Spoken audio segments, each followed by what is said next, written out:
He was the most radical socialist in Britain, and he arrived at meetings in a chauffeur-driven Rolls-Royce, wearing a perfectly cut Savile Row suit and a silk tie pinned with a tiny diamond cross. While miners in South Wales counted coal dust instead of coins, Stafford Cripps was earning in a week what they might not see in a year, and then standing up in Parliament to argue that men like him should be taxed until there was almost nothing left. In the 1930s, some newspapers called him the Red Pasha, a millionaire barrister who talked like a revolutionary and prayed like a Puritan. Others whispered something even more dangerous, that one day he might replace Winston Churchill himself. To understand how a man like that is made, you have to start in a house where doubt seemed impossible.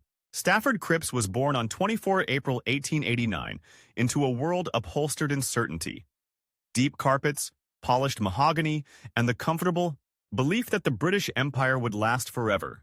His father, Charles Cripps, was a successful barrister who would become a conservative peer, Lord Parmoor, a man who spoke the language of tradition as fluently as he read the law. His mother, Teresa, came from money too. Her family's connections wound their way into the highest circles of Victorian business and reforms. At the dinner table, the conversation was not about whether Britain should rule the world, but about the best, most respectable way to do it. From the nursery window, little Stafford could see the gardeners moving like figures in a clockwork toy, trimming hedges that never grew wild and lawns that never knew mud. Inside, nannies and tutors ensured that he was always neatly dressed, always on time, always correct. But even as a boy, there was something unsettling in his intense, almost severe gaze. He did not daydream easily. He watched. He absorbed. While other children played at soldiers, Stafford lined up his toy figures by rank, by unit, by casualty rate, asking questions no one else did. What happened to the wounded? Who buried the dead? Why did they obey orders that might kill them? The first crack in his sheltered world came not from books or arguments, but from a smell. One winter afternoon, his mother took him across London to visit a charity mission. The carriage left the wide, clean avenues and rolled into narrower streets. The air changed. Coal smoke thickened. The horses' hooves clattered not on smooth stone, but on broken, greasy cobbles. When the carriage stopped and the door was opened, the smell of damp, rot, and human fear hit him like a physical blow. In the doorway of a tenement, a girl about his age stood barefoot, her toes red and raw on the frozen ground, a torn shawl wrapped around shoulders that shook with a cough that seemed to scrape the inside of her bones. He stared at her, and she stared back at the pale, well-fed boy in the fine wool coat. In that moment, the world split in two. Inside, where he lived, there were carpets and hot water and servants who changed the fires before the rooms grew cold. Outside there was this: a childhood where warmth was a rumor and illness was a sentence. When they drove away, his mother talked gently about our duty to help the poor, about charity and Christian kindness. Stafford listened, but the words could not fill the space between his life and that girl's bare feet on ice. Something lodged quietly in him that day. The knowledge that the order and comfort he loved rested on foundations that were anything but gentle. School would teach him a different kind of hardness. Winchester College, one of England's oldest and most prestigious schools, was a machine built to manufacture the future rulers of the empire. Boys were drilled in Latin, Greek, history, and the unspoken art of never showing weakness. Stafford, thin, serious, and already inclined to intensity, did not charm his classmates. He did not tell jokes easily. He did not bend. He excelled. While others snuck out to smoke or to secretly read forbidden novels, he sat under flickering gaslight, going over problems again and again until the logic locked into place like a courtroom argument. In the echoing stone corridors, rivalry was everywhere. In exams, on playing fields, even in the polished etiquette of the dining hall. If you stumbled, someone noticed. If you excelled, someone plotted to overtake you. Stafford's main opponent was not a named boy, but a type. The relaxed, effortlessly confident son of privilege who coasted on charm and family name. Cripps had no interest in coasting. He studied like a man preparing for a trial in which the judge refused to tell him the charges. Years later, when he faced Winston Churchill across the cabinet table, that same relentless discipline would harden into a kind of weapon. Churchill was brilliant, spontaneous, reckless with words. Cripps was the opposite. Icy, methodical, devastatingly prepared. But for now, he was just a young man deciding what to do with a life that seemed laid out like a blueprint.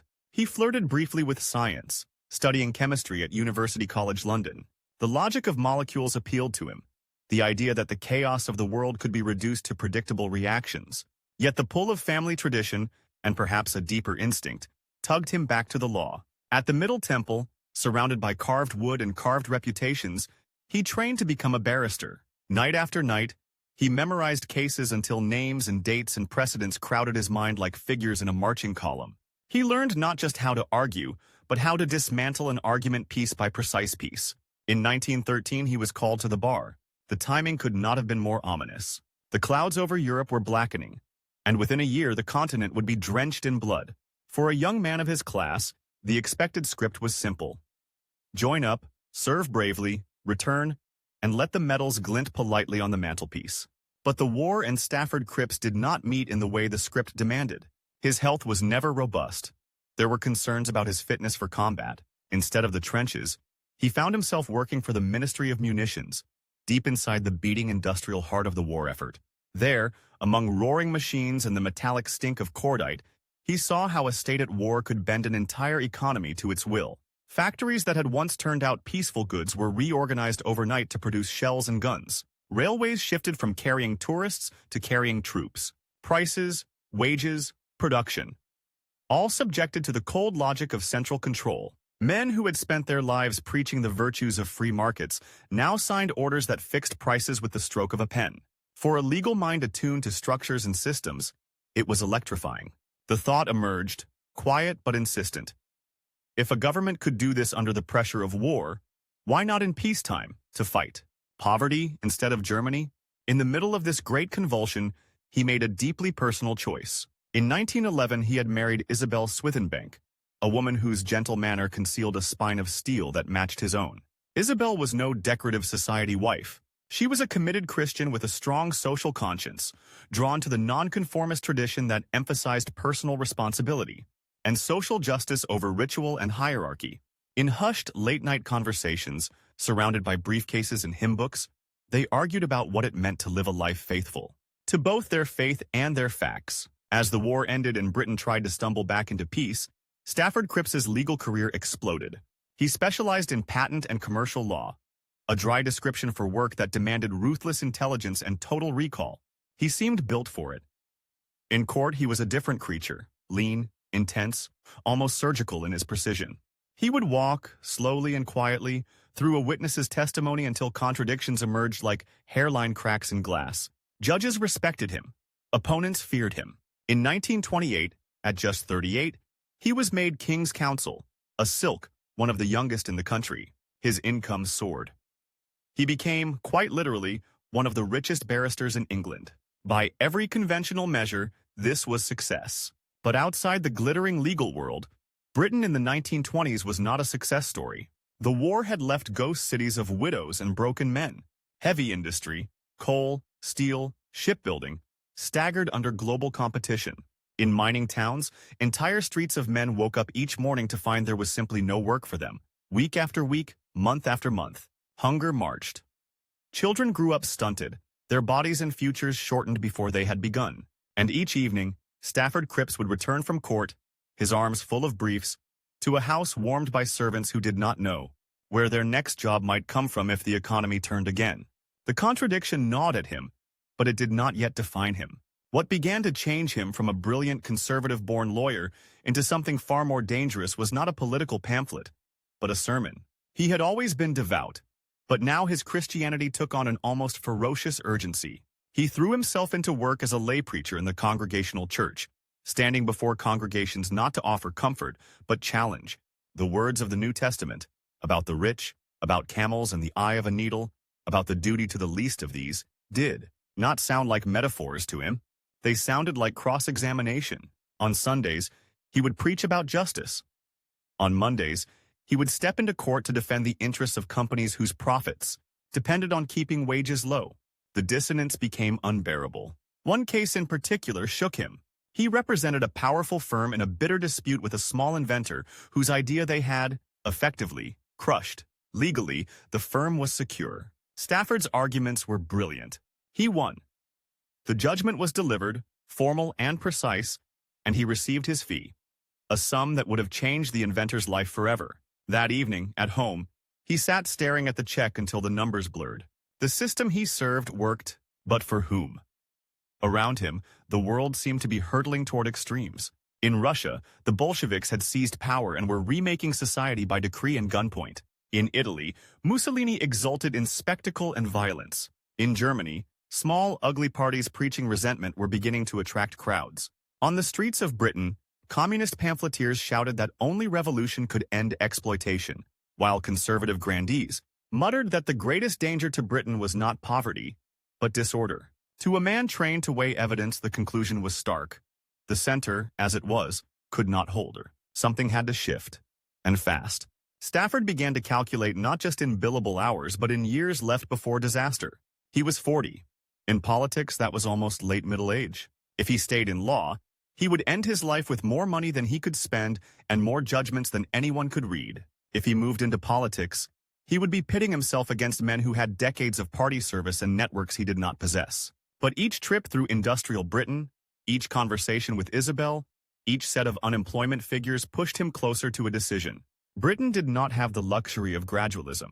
There might be, he thought, one decade, no more, in which to radically reshape the economy before fascism or another war did it in blood.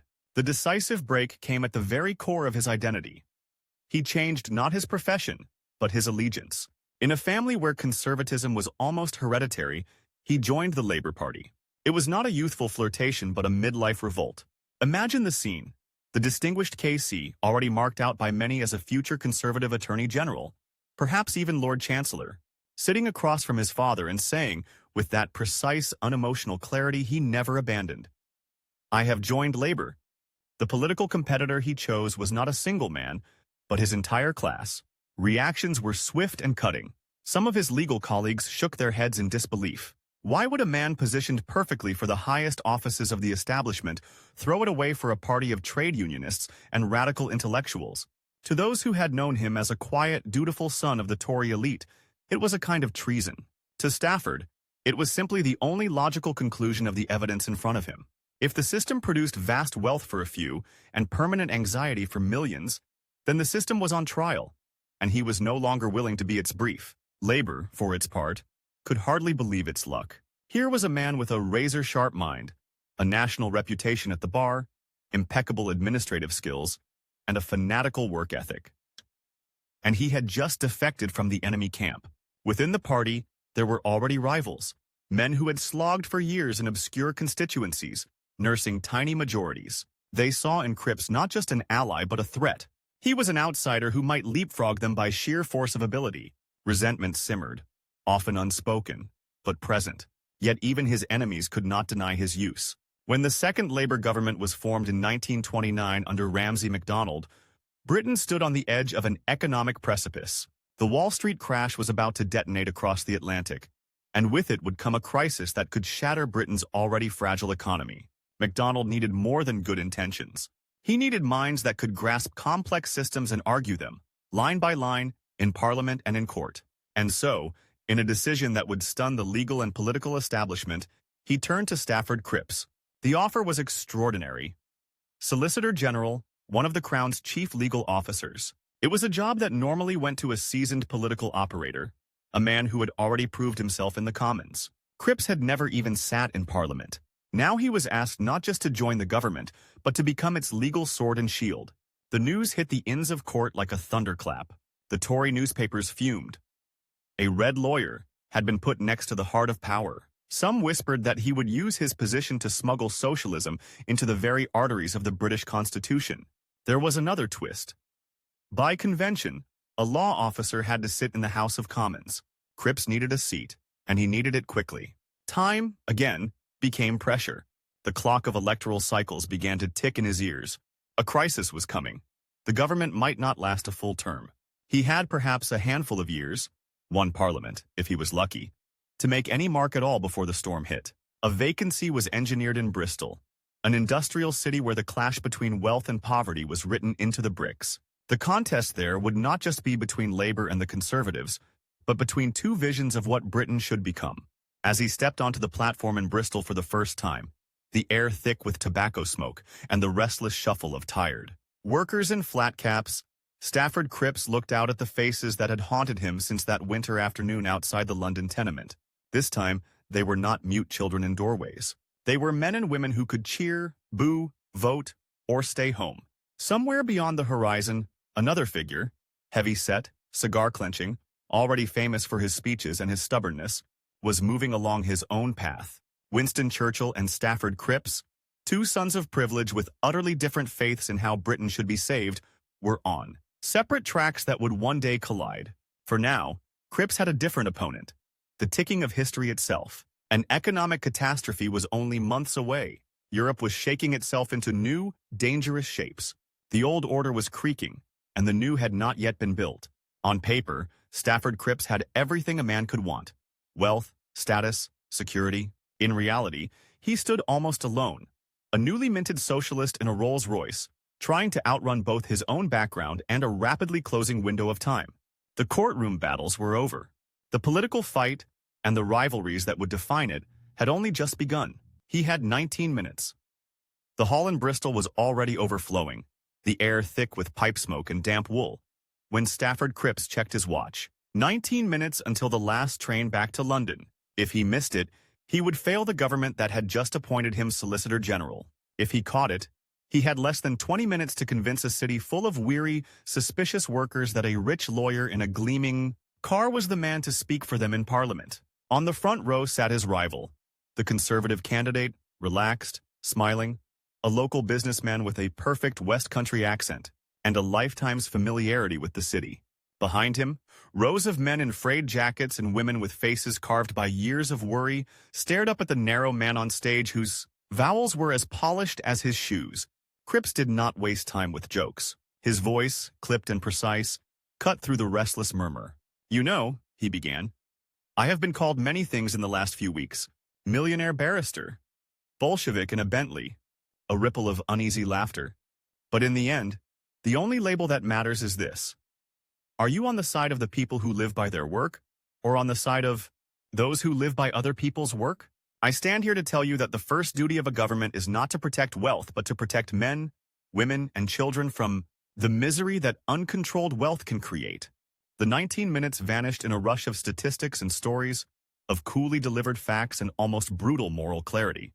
He talked about idle factories and idle hands, about banks saved from collapse while children's boots had holes big enough to see daylight through. He did the thing he had done in court for years.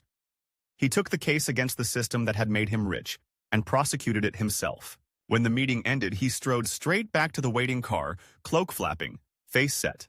The train would not wait. Neither, he was convinced, would history. Somewhere between Bristol and London, as telegraph wires flickered past in the dark, the news from America would grow worse. Share prices would fall. Credit would freeze. By the time he was properly settled into his Commons seat, the Great Depression would be dragging Britain down like a ship taking on water faster than the crew could bail. He won the by-election. Bristol East, a place of warehouses, docks, and back-to-backs, sent to Westminster a man who looked like a bank manager and talked like a firebrand preacher armed with a slide rule. Overnight, Sir Stafford Cripps became something almost unprecedented.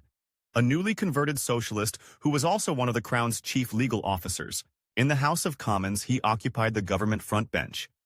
In the courts, he spoke for the state in some of the most important cases of the day. He was knighted almost at once, the establishment's reflexive embrace of talent, even as right-wing papers fumed that the Prime Minister had put a red silk at the heart of the Constitution.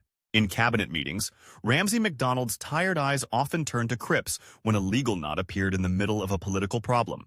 Cripps would listen, fingers steepled, then unravel the issue with the same cold, inexorable logic that had broken so many witnesses. Colleagues noticed that he did not flatter and rarely softened his judgments. If a proposal was foolish, he said so. If the numbers didn't add up, he would say very quietly, "That is mathematically impossible, Prime Minister," and then demonstrate why. But while he navigated the niceties of constitutional law, the country outside was sliding into crisis. The Wall Street crash of 1929 sent shockwaves across the Atlantic. Orders dried up. Export markets shrank. Unemployment surged past 2 million, then 3. In streets like those he had glimpsed as a boy from the carriage window, men who had survived the trenches now shuffled in endless queues for benefit payments that barely kept hunger at arm's length. Inside the government, panic took a more polite form. Memoranda, committees, urgent meetings about the budgetary positions. Treasury officials, pale with overtime, produced graphs that all sloped downwards. The question that began to dominate every conversation was harsh and deceptively simple. Should unemployment benefit be cut? To Cripps, the idea was obscene.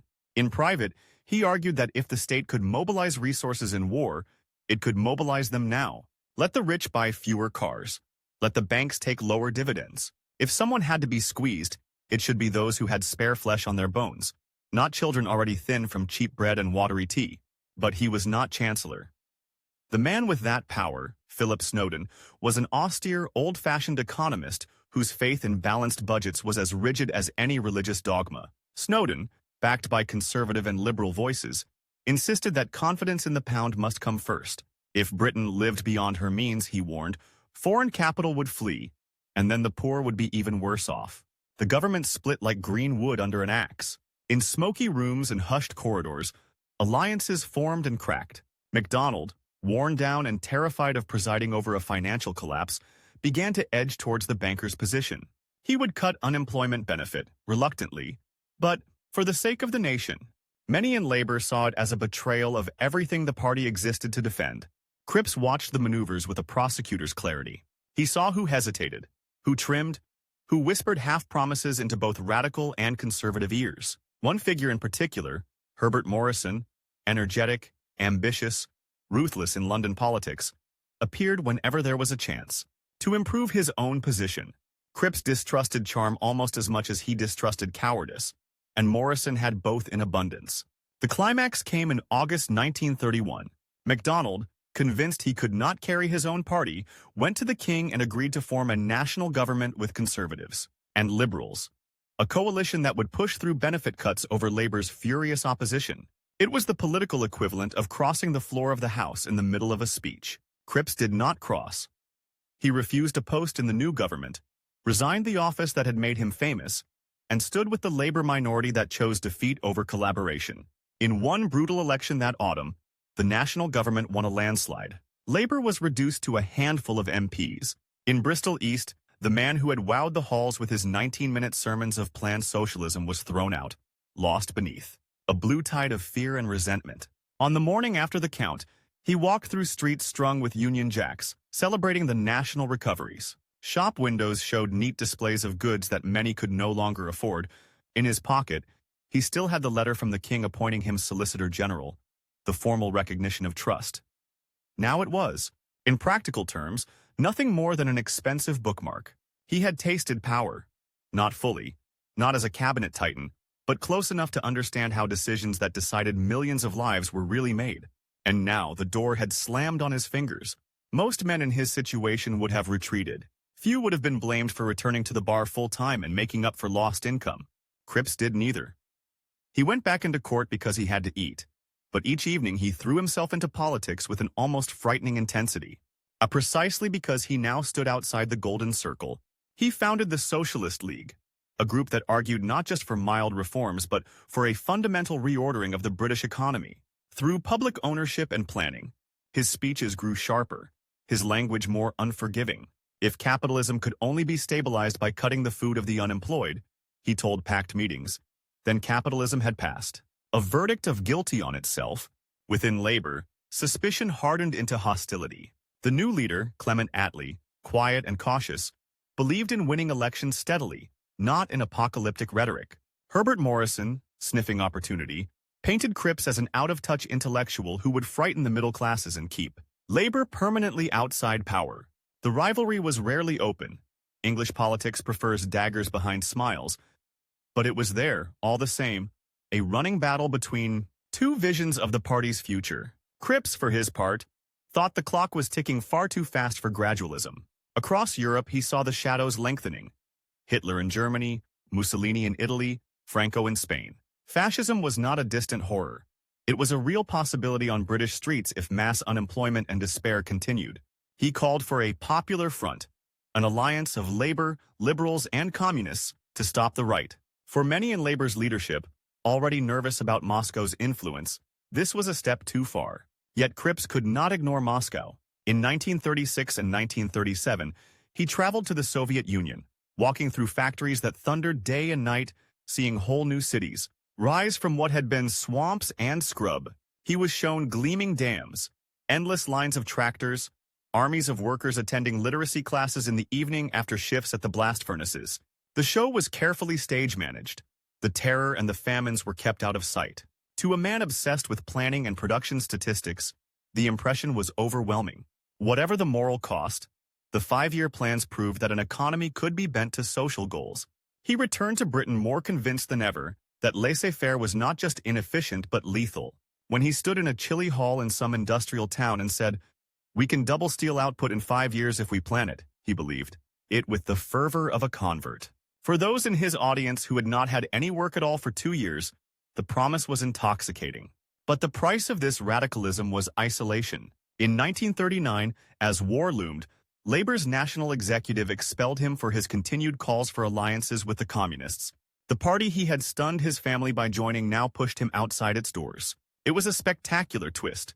The conservative-born lawyer who had sacrificed wealth and comfort for Labour now found himself, in middle age, a political exile without a seat and without a party. Then Germany invaded Poland. Where that had seemed for a time like a nightmare that might be avoided crashed into reality. The national government, still dominated by conservatives, led Britain into a conflict for which, as the disasters of Norway and France made brutally clear, it was scandalously unprepared. In the spring of 1940, as British soldiers queued on the beaches of Dunkirk for boats that might not come, the House of Commons erupted in fury. A debate on the failed Norwegian campaign turned into a trial of Neville Chamberlain's entire leadership. Backbenchers who had swallowed their anger for years now spoke with lethal bluntness. The government won the vote, but by such a narrow margin that Chamberlain was finished. The only possible successor was the man whose whole career seemed built on defiance: Winston Churchill. For Cripps, watching from the sidelines, the change was tinged with bitter irony. He had long believed Chamberlain's policy of appeasement to be both morally wrong and strategically stupid. Now the rival he had never quite met on equal terms, the man with the booming voice and the ever-present cigar, had been given the job many in Europe would have killed for: war leader of the British Empire. Yet Churchill, once in office, proved far less hostile to Cripps than many in Labour had been. The new Prime Minister cared less about party labels than about ability and loyalty to the war effort. He remembered the lean, intense lawyer who had attacked appeasement, admired his integrity, and saw a use for him. In 1940, in one of the strangest appointments in modern British politics, Churchill sent the expelled socialist to be His Majesty's ambassador to the Soviet Union. The posting was perilous and humiliating in equal measure. When Cripps arrived in Moscow, Stalin was still bound by his non-aggression pact with Hitler. Officially, Britain and the USSR glared at each other across a gulf of ideology and suspicion. Unofficially, both sides watched the map of Europe with mounting dread. Cripps, stiff in a fur coat not quite warm enough for the Russian winter, moved between embassies and ministries trying to keep a channel open to a regime that shot its own generals and lied as a matter of policy. Then, on 22 June 1941, the world snapped into a different shape. Operation Barbarossa, Hitler's invasion of the Soviet Union, turned Stalin overnight from a distasteful neutral into a necessary ally. German tanks rolled across the steppe. Soviet cities burned. Millions fled eastward on choking, overburdened trains. In London, Churchill announced support for any man or state fighting Nazism. In Moscow, Stafford Cripps found himself suddenly at the center of the most important new relationship in the war. His reports home mixed admiration for Soviet endurance with cold, sometimes shocked observations of chaos and brutality. British newspapers, hungry for heroes, began to print his name with a new warmth. Photographs of him in heavy coats, surrounded by snow and grim-faced Russians, projected an image of stoic, almost Old Testament determination. Listeners back home, huddled around radios in blackout rooms, heard his careful, deliberate voice describing a people who, like them, faced nightly bombardment and yet refused to yield. By the time he returned to Britain in 1942, summoned by Churchill for a new role, Cripps had become something extraordinary. A man who, without holding any domestic office, was one of the most popular figures in the country. Crowds greeted him at stations. Opinion polls, a relatively new invention, showed levels of trust in him that rivaled, and in some measures surpassed, those of the Prime Minister himself. Churchill, acutely sensitive to shifts in the political weather, saw both danger and opportunity. On the one hand, he needed Cripps, his brain, his reputation for honesty, his ability to reassure the labor movement that this was a real coalition, not conservative rule in thin disguise. On the other, he could not allow a rival center of authority to grow unchecked at the heart of his government. So he did something characteristic. He gave Cripps a job that was both crucial and almost impossible. First, he brought him into the War Cabinet as Lord Privy Seal and leader of the House of Commons. Then, within months, he sent him on a mission half a world away, with a deadline attached like a time bomb. Go to India, and in a few short weeks, find a political settlement that will keep the subcontinent loyal and stable for the duration of the war. The instructions were simple to write and nightmarish to execute. Indian leaders had endured years of broken promises. Many no longer believed that Britain would ever willingly grant full self-government. Cripps arrived in Delhi in March 1942 to find nationalist leaders polite but suspicious, the Viceroy hostile, and Churchill's own. Private telegrams full of caveats and red lines. The offer he carried, post-war dominion status, immediate inclusion of Indians in government, but no outright independence now, satisfied no one. Day after day, in sweltering rooms where ceiling fans pushed around air that smelled of dust and sweat, he negotiated with men who had spent their lives resisting British power.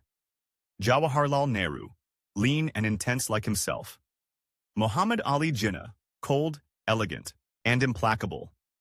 And above all, Mahatma Gandhi, slight, wrapped in homespun cloth, armed only with an almost terrifying moral stubbornness. For once, Cripps's prosecuted logic failed to close the gap. Each concession he made infuriated Churchill. Each limit he insisted on infuriated the Congress leaders. The clock ticked towards his departure date. When he left, he carried not an agreement but a failure that would echo throughout the rest of the war. Yet even that failure did not extinguish his star. Back in Britain, the public continued to see him as the man who told hard truths and lived them. He ate the same sparse rations as the poorest. He gave away much of his income. He worked until his already fragile health began to pay a price. In 1942, as British forces reeled from defeat in North Africa and the surrender of Singapore, a Cripps boom swept through Westminster gossip. Newspapers speculated openly. Was this thin, ascetic socialist the man to replace Churchill if the war went still worse? Churchill, who had faced down fascists and backbench rebels alike, now confronted a subtler, more intimate challenge. His rival was not an enemy across the channel, but a colleague across the cabinet table. A man who, like him, believed in national effort and sacrifice, but who wanted to reshape Britain utterly once the guns fell silent. The two represented different futures. Churchill's Britain, clinging to imperial grandeur and social hierarchy. Cripps's Britain, planned, egalitarian, steel-hard under a layer of Christian morality. The Prime Minister moved with the same mixture of charm and calculation he had shown all his life. He praised Cripps in public, then bound him more tightly into the machinery of government. In late 1942, he made him Minister of Aircraft Production, the job of ensuring that the RAF and the bomber squadrons had the planes. They needed to win the air war. It was a role made for Cripps's obsessive attention to detail and his belief in planning.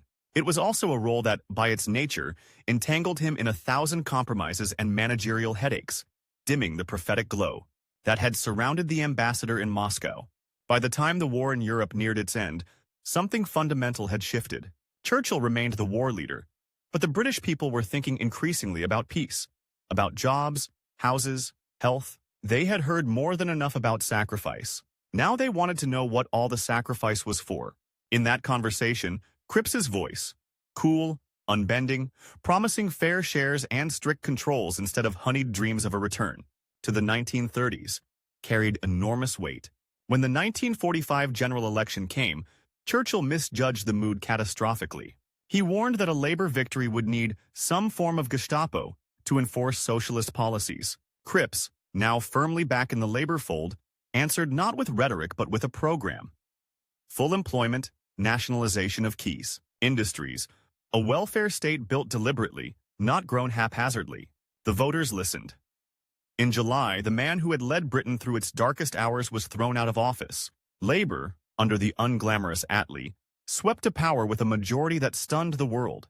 On the steps of Downing Street, as Attlee walked in and Churchill walked out, Stafford Cripps moved quietly into place as one of the New government's central pillars. He did not become prime minister. He did not need to. As president of the Board of Trade, the man who had once prosecuted companies in court now set about remaking the very rules of the economic game. The rival he had spent a decade shadowboxing, Churchill, that embodiment of the old British order, was finally in opposition, and ahead lay a task that would make all his previous battles look small. To prove, under the merciless pressure of post-war bankruptcy and his own failing body, that planned socialism could actually hold a country together instead of tearing it apart. On his desk at the Treasury lay a single sheet of paper with a number scrawled in red pencil.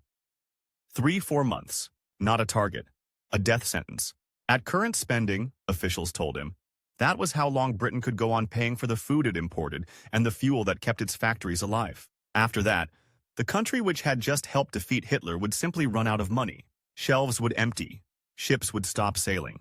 Power stations would go dark. Stafford Cripps looked at the figure in silence. Outside, in the late autumn of 1947, London still smelt of damp brick and coal smoke. Bomb sites gaped where whole streets had once stood. Men in D-mob suits and women in worn coats queued for rationed margarine in shops lit by yellow bulbs. They believed the war was over. On the balance sheets in front of him, Cripps could see, with icy clarity, that it wasn't. The siege had just changed shape. He checked his watch, an old reflex. The Chancellor of the Exchequer now, not just President of the Board of Trade, and every day felt like standing in a courtroom where the jury was time itself. 3 to 4 months to stop Britain collapsing. And across the cabinet table, the rival he had been fighting for a decade without ever saying so out loud, Herbert Morrison, watched and waited for him to fail. The victories of 1945 had been strangely quiet ones. There were no cheering crowds outside factories when coal, railways, or the Bank of England passed into public hands. Nationalization happened in Acts of Parliament, in columns of dense type, in signatures written with tired pens at 3 in the morning. Inside the new government, Stafford Cripps was given the job that suited his mind and his moral temper like a made-to-measure straitjacket. President of the Board of Trade. If Attlee was the calm center, Bevan the orator of the new welfare state, Cripps became its economic priest, ascetic, doctrinal, convinced that only discipline could turn victory into a different kind of civilization. He moved through bomb-scarred London like a gaunt prophet in a well-cut suit. The public, who had got used to ministers with cigars and easy jokes, were startled by the sight of this tall, bony figure with the long, severe face and rimless glasses who cycled to work when petrol was short and refused to eat more than the ration allowance. Newspapers called him Austerity Cripps, half in mockery, half in awe. He accepted the nickname. Austerity, to him, was not punishment. It was justice. The country had finite resources. To rebuild without repeating the madness of interwar boom and bust, everything had to be planned, measured, shared with almost mathematical fairness. So utility furniture replaced mahogany in the catalogs. Simple, sturdy chairs, and wardrobes designed to use the minimum of scarce timber, sold at prices controlled by his ministry. Clothing coupons determined how many new garments each person could buy. Behind the gray shop windows was a revolution in spreadsheets and filing cabinets. Quotas, export targets, purchase missions sent across the oceans to negotiate for wheat, timber, oil. At the Board of Trade, Cripps set a single brutal test for industry: export or die. He meant it literally. Britain had lost a quarter of its national wealth in the war. The empire that once soaked up British goods was slipping away. Dollars, the currency needed to buy food and raw materials from America, poured out faster than they came in. Every factory that could possibly switch to making export goods was told to do so, often at the expense of home comforts. The joke went round that somewhere in the world there was a country where everyone sat on British-made chairs, burned British coal, wore British suits, drove British cars, and that it wasn't Britain. Morrison watched all this with a practiced politician's eye. As Lord President of the Council and Attlee's de facto deputy, he had his own power base. The machinery of domestic administration, the great reforming local authorities, the London labor machine he had built brick by brick. To Morrison, Cripps's hair-shirt moralism was both an asset and a danger. The middle classes, who had reluctantly come to trust labor during the war, might tolerate rationing as a necessity. They would not forgive it as a permanent ideal. At receptions and private dinners, Morrison would lean back, raise an eyebrow, and say in that easy Cockney drawl, "Stafford's a fine fellow, no doubt, But you can't run a modern democracy on sermons and starvation, can you? The remark would be passed on, polished, repeated in editorials as if it had sprung up from nowhere. The rivalry was rarely open. Both men needed each other while the government was new and fragile. But every time Cripps tightened controls, Morrison winced and imagined the leaflets the Conservatives would print at the next election. A Labour Britain of queuing, nagging, scolding, versus a Tory Britain of freedom and plenty. Meanwhile, a different clock was ticking in the background. India. In 1942, Cripps had flown home from Delhi with failure in his briefcase. Now, in 1946, Attlee sent him back as part of the cabinet mission, alongside the former viceroy, Lord Pethick Lawrence. The war had changed everything. The British army was exhausted, the treasury empty. India was no longer a possession that could be held by force without risking mutiny and ruin. In sweltering rooms in New Delhi and Simla, with dust swirling outside and ceiling fans rattling overhead, Cripps once again faced Nehru, Jinnah, and Gandhi. The stakes were even higher than before. Communal violence between Hindus and Muslims had already begun to flicker in the cities. If constitutional negotiations failed, the subcontinent might burn. This time, he did not have to carry Churchill's private reluctance in his briefcase. Attlee genuinely wanted a settlement. Cripps, drawing on his lawyer's skill, helped sketch the outlines of a plan. A united, independent India with strong provinces, a constituent assembly to frame a constitution, safeguards for minorities. On paper, it was elegant. On the ground, it strained against forces no British minister fully understood. The twist came not in the negotiating chambers but in the streets. As the months passed, clashes turned into massacres. Trains arrived in Delhi packed with corpses. Smoke hung over villages where neighbors had turned on each other with knives and kerosene. The choice narrowed, horribly, to two bad options. Cling to a unity that might collapse in civil war, or accept partition. Cutting the country in two along religious lines, knowing that the cut would be jagged and bloody. Cripps, who believed so deeply in rational solutions, watched chaos seep through every crack of his carefully drafted schemes. In 1947, when the final transfer of power came, he supported Mountbatten's rushed timetable, hoping speed would at least limit the killing. Instead, 1 million people died. Refugees walked in endless columns beneath a sun that burned as fiercely as the hatred around them. He had helped make Indian independence possible. He could not escape the knowledge that he had also helped midwife its agony. Back in London, the agony took a different, quieter form, written in ledgers and bank statements. The American Lend-Lease lifeline that had kept Britain supplied during the war had been cut off almost overnight in 1945. An emergency loan from Washington bought time, but with a trap built into the small print. A commitment to make sterling freely convertible into dollars. When convertibility came into force in the summer of 1947, foreign holders of sterling rushed to cash in.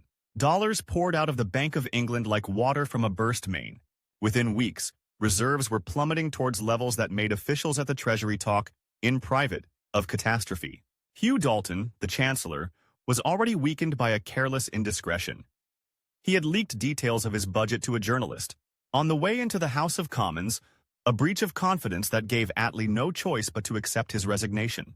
The moment the post fell vacant, two names sprang to every mind: Herbert Morrison and Stafford Cripps. Morrison moved early, making it known that he was ready to serve if called. He had waited years for this. Control of the purse strings, the chance to play the cheerful Santa Claus of post-war prosperity instead of the stern schoolmaster of austerity. Attlee, inscrutable as always, chose the schoolmaster. Cripps walked into the Treasury with his doctor's warnings still in his ears. Chronic colitis gnawed at his insides. Pain woke him at night and dogged him through the day. A specialist had told him bluntly that if he did not rest, he might have only a few years of active life left. He looked at the 3 or 4 months on the paper in front of him and decided quite consciously that his body was expendable. The first act of his chancellorship was ruthless. Convertibility was suspended. Emergency import cuts were imposed. Sterling, that symbol of centuries of imperial power, was wrapped in regulations and controls so tight that a city banker of the 1920s would barely have recognized his own world. In cabinet, Morrison bristled. "We can't govern forever by saying no, Stafford. The people won't stand for it," Cripps replied with the flat finality of a judge delivering sentence. "They will stand for hunger a great deal less, Herbert." He drove himself and his officials like a wartime general. At the Treasury, he worked 18-hour days, hunched over tables covered in graphs and memoranda, chain-drinking weak tea, his face growing thinner and paler week by week. He lectured industrialists on the need to modernize, to stop treating factories like private fiefdoms and start treating them as parts of a national machine.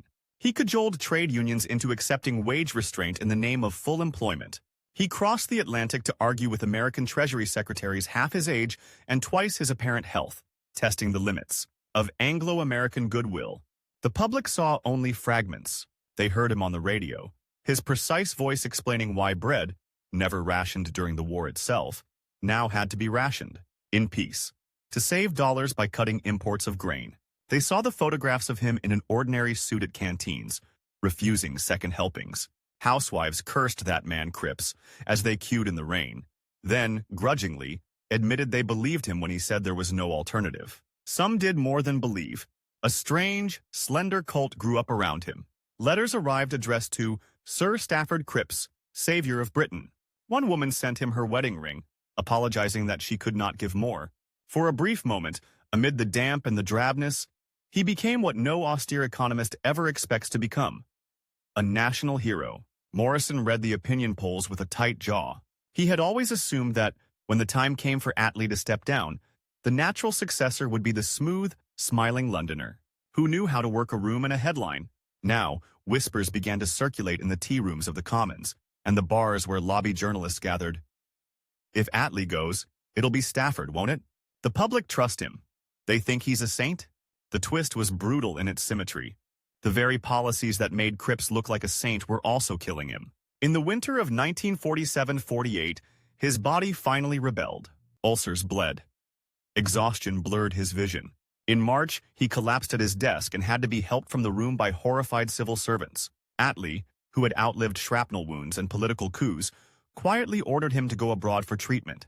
Reluctantly, Cripps submitted to a long spell in a Swiss clinic, wrapped not in ministerial responsibility but in blankets, drinking chalky medicine and walking slowly along mountain paths.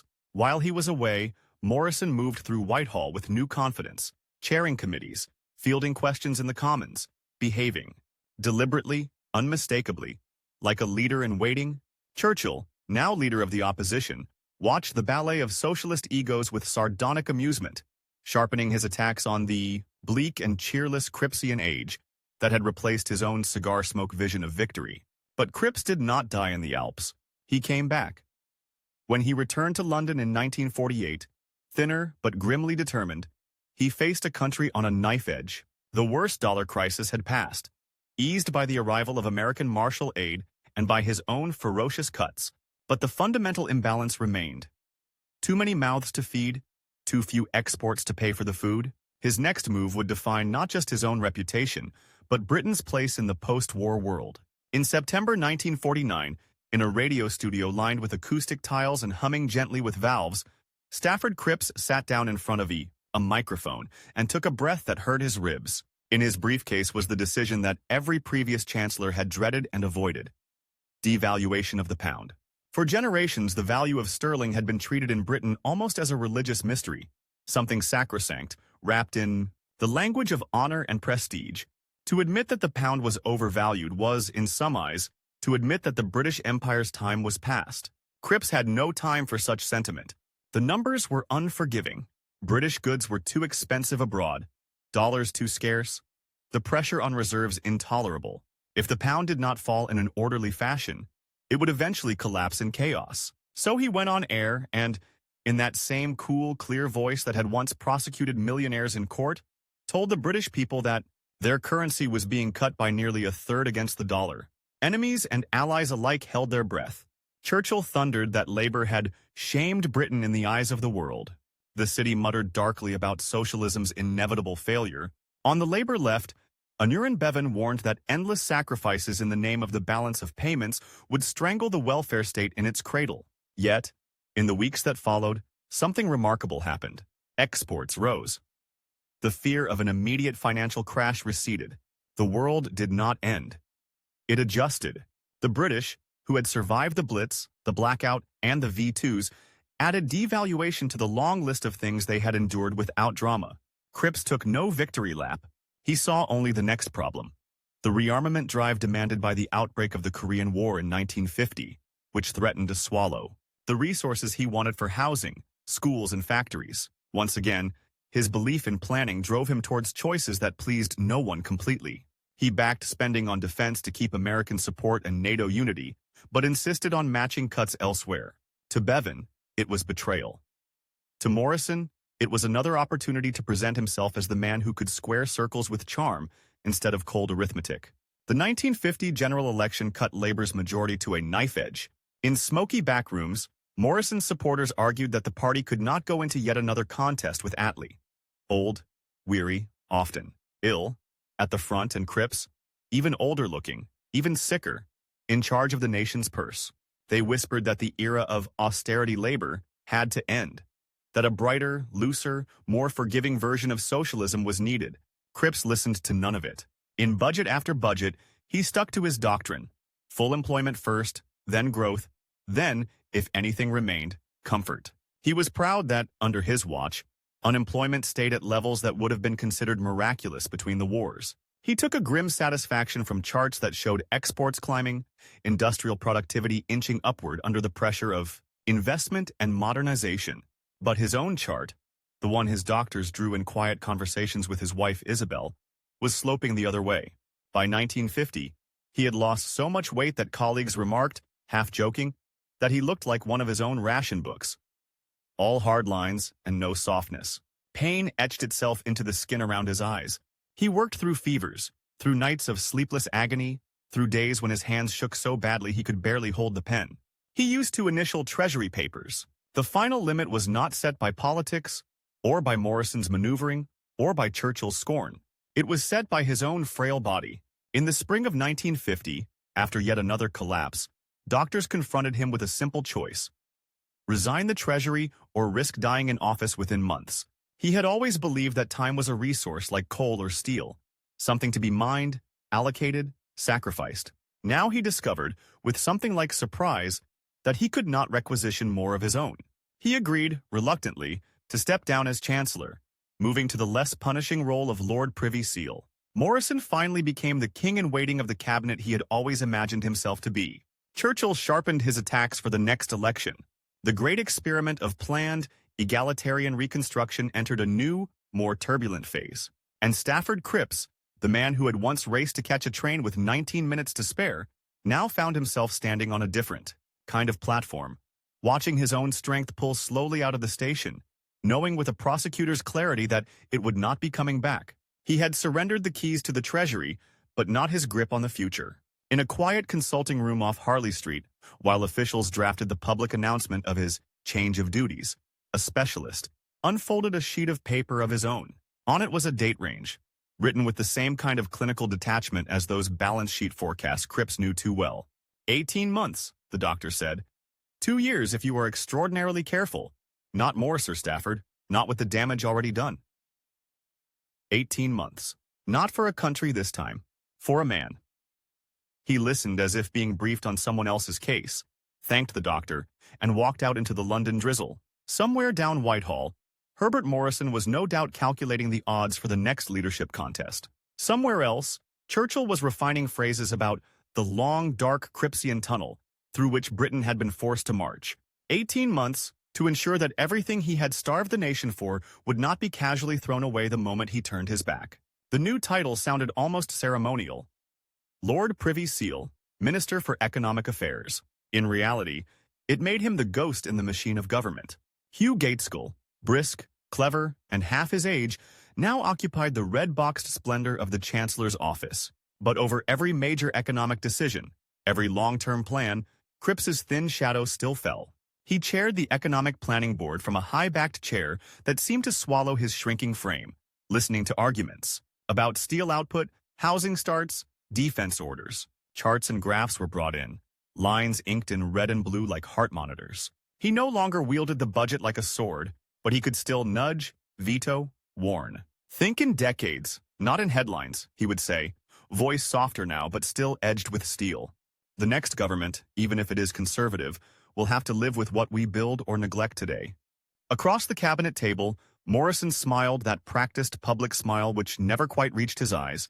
He had been given the Foreign Office, grand, prestigious, full of receptions and communiques, but he knew where the real leverage lay. Ration books and tax rates, not embassies and cocktails, still shaped whether voters could fill a shopping basket.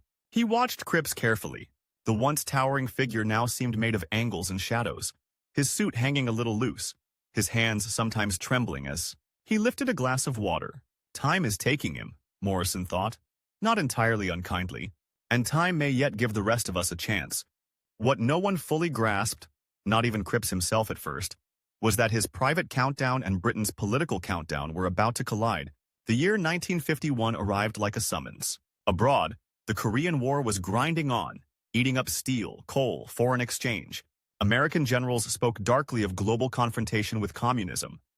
Washington wanted its allies armed, firm, and solvent. At home, the early glow of the welfare state had been dulled by 6 years of rationing and queuing. Women who had once queued stoically for powdered egg and gray woolens now pushed prams past posters of smiling families in American films and wondered why peace looked so much like war. Inside labor, fault lines widened. Aneurin Bevan, the fiery Welsh architect of the National Health Service, looked at the new defense estimates, billions for bombers and tanks, and then at hospital waiting lists and crumbling slums. "We are going to arm ourselves into bankruptcy," he told friends bitterly, "or else we shall strangle the health service to pay for it." For Cripps, the conflict was torture in slow motion. He had always believed in collective security against aggression. He had also always believed that the moral core of labor's achievement lay in the NHS, in those anonymous, white-painted wards where, for the first time in British history, a miner's child and a banker's child received the same treatment on the same terms. But the numbers would not bend to sentiment. The country could not simply refuse American pressure on rearmament without risking the dollars and support on which its fragile recovery depended. Something had to give. In crowded cabinet rooms, oxygen thin from cigarette smoke, he argued with Bevan in tones that had once echoed in courtrooms and war cabinets. "If we lose the confidence of the Americans," Cripps said, fingers pressed hard into the table to stop their shaking, "we risk losing everything. The health service, full employment, the lot. A short-term cut in consumption is preferable to a long-term collapse." Bevan's reply was brutal. "You are asking the poor to pay twice for a war they did not start, once with their sons and once with their dentures." The proposal that finally brought the dispute to a head was painfully specific. Charges for prescriptions and some forms of dental care under the NHS. To Cripps, they were a regrettable but marginal adjustment, a necessary valve in a system under strain. To Bevan, they were a breach of faith, a crack in the principle of free care at the point of use. The cabinet divided. Attlee, exhausted but still stubbornly calm, tried to square the circle. Morrison, eye on the opinion polls, fretted that Labour would be accused of betraying its heart.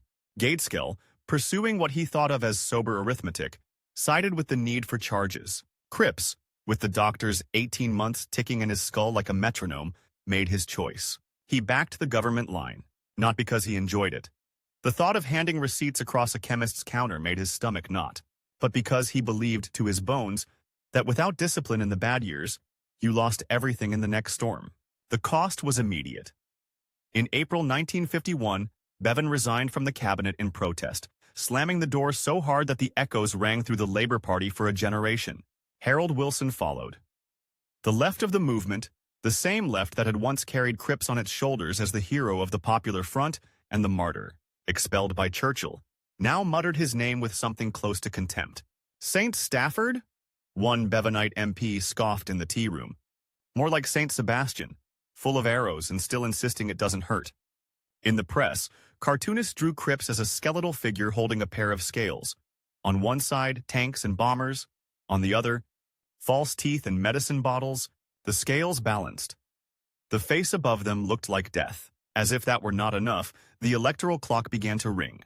Attlee's government, clinging to a majority measured in single digits, could not postpone going back to the country indefinitely. Every by-election, every backbench revolt over rationing or defense spending brought the Commons closer to paralysis. By the summer of 1951, an autumn election loomed like a thundercloud. Within Labour's upper ranks, forbidden questions were suddenly asked in careful whispers. Could Attlee, Worn down by a decade of war and welfare, lead them effectively through another battle with Churchill? If he stepped aside, who then? The party needed a figure who reassured the public on economics, who carried moral weight, who could stand in front of ration-fatigued voters and persuade them that the sacrifices of the late 40s had not been in vain.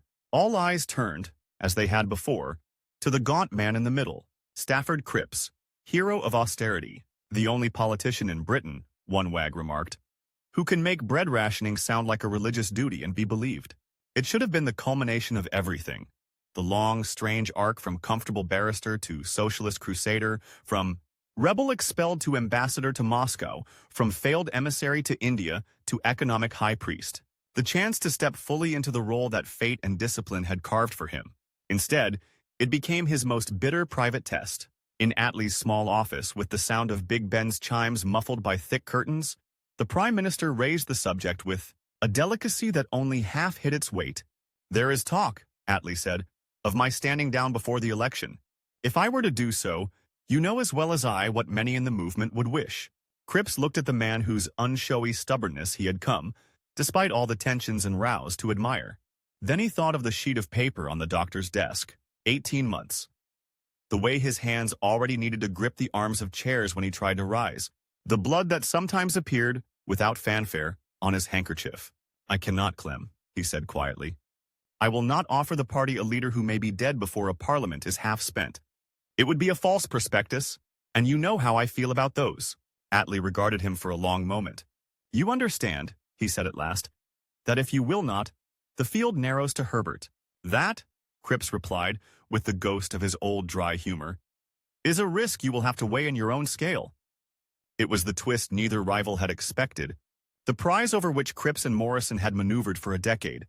The glittering, elusive possibility of leading Labour and the country hung in the air, within reach, and Cripps stepped back from it. Not out of modesty, but out of the same hard, impersonal logic that had led him to ration bread and devalue the pound.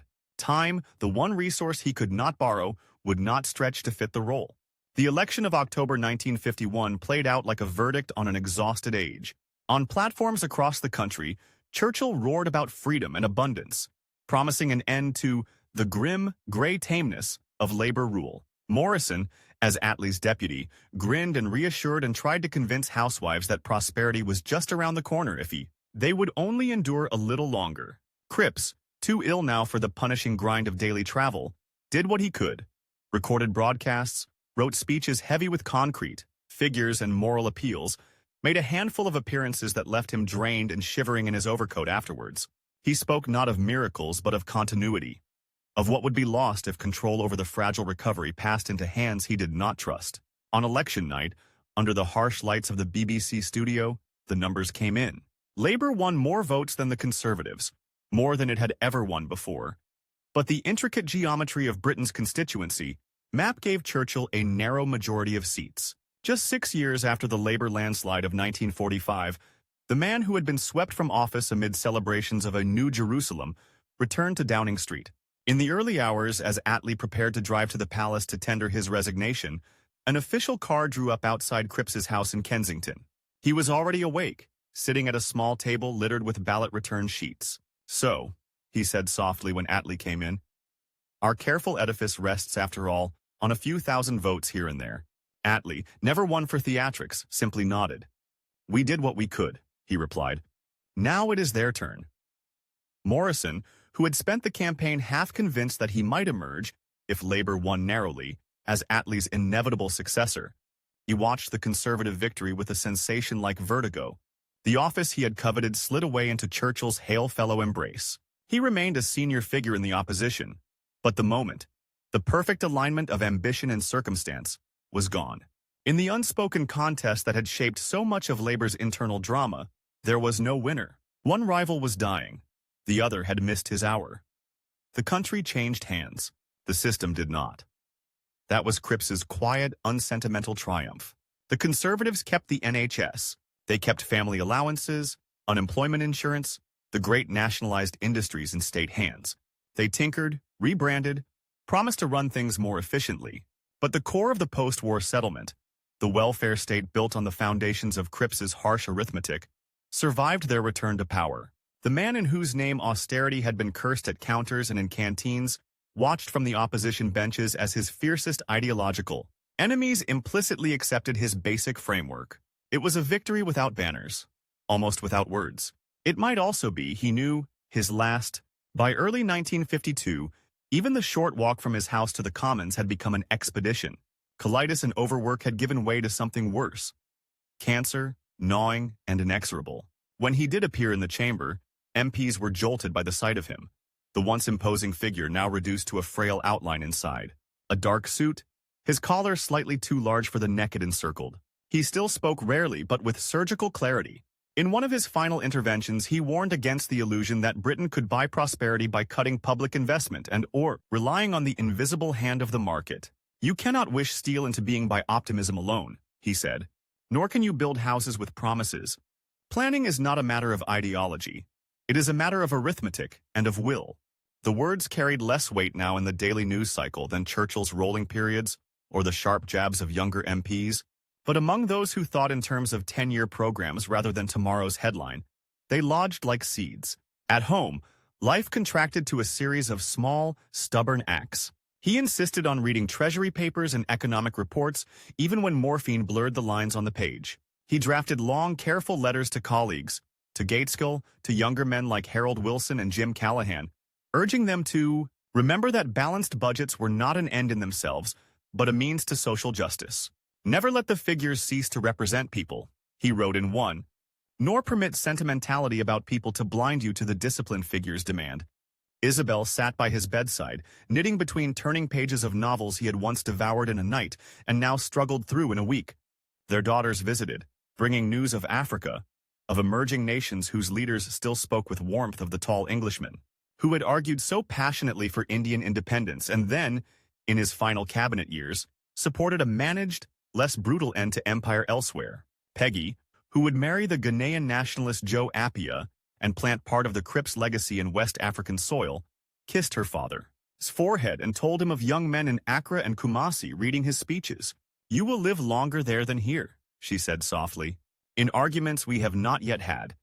He smiled, a rare, genuine smile, not the tight political grimace, and squeezed her hand with what strength he had left. Outside the sick room, the world he had helped shape moved on at its usual noisy, indifferent pace. Television sets flickered in suburban front rooms.